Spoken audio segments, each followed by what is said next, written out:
1500 साल पहले रसूल पाक सल्लल्लाहु अलैहि वसल्लम ने जो सही 28 निशानियां बयान की थीं वो सच हुई। मर्द कम और औरतें ज्यादा होंगी। लोग मौसीकी की शक्ल में कुरान मजीद की तिलावत करेंगे। माल की मोहब्बत की वजह से बीवी भी शौहर के साथ कारोबार में हिस्सा लेगी। हर कोई अपने आप को मोटा और मजबूत बनाना चाहेगा।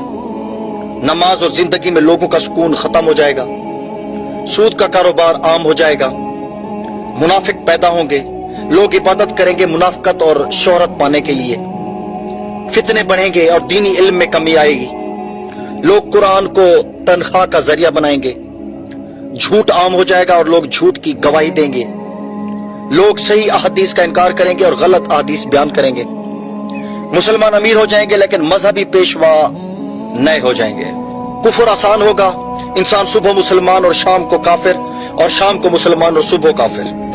आने वाली हर नस्ल पिछली नस्ल से बदतर होगी।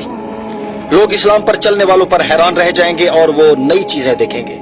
कत्ल गारत बढ़ते जाएंगे। कातिल और मकतूल को पता नहीं चलेगा कि मैं क्यों कत्ल करता हूं और क्यों मारा जा रहा हूं। काफिर मुसलमानों पर गालिब आएंगे। मुसलमान ज्यादा होंगे लेकिन गुलाम होंगे, क्योंकि वो दुनिया से प्यार करेंगे और मौत से डरेंगे। मजहब पर अमल उस आग के तारकोल की तरह होगा जो छड़ी में फंसा हुआ है। गुनाह करना बहुत आसान होगा और गुनाह को गुनाह कबूल नहीं किया जाएगा। दुनिया के अमीर तरीन लोग कंजूस होंगे। उम्र से बरकत खत्म हो जाएगी। साल महीनों की तरह, महीना हफ्तों की तरह, हफ्ता दिनों की तरह और दिन घंटों की तरह गुजर जाएगा। मुसलमान हर अमल में काफिरों की पैरवी और इताअत करेंगे।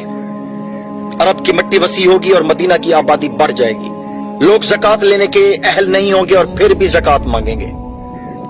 औरतें सजती होंगी फिर भी नंगी होंगी, मतलब कपड़े इतने नाजुक होंगे कि जिस्म की तरह नजर आएंगे। जिना आसान होगा और जिना के असबाब में इजाफा होगा।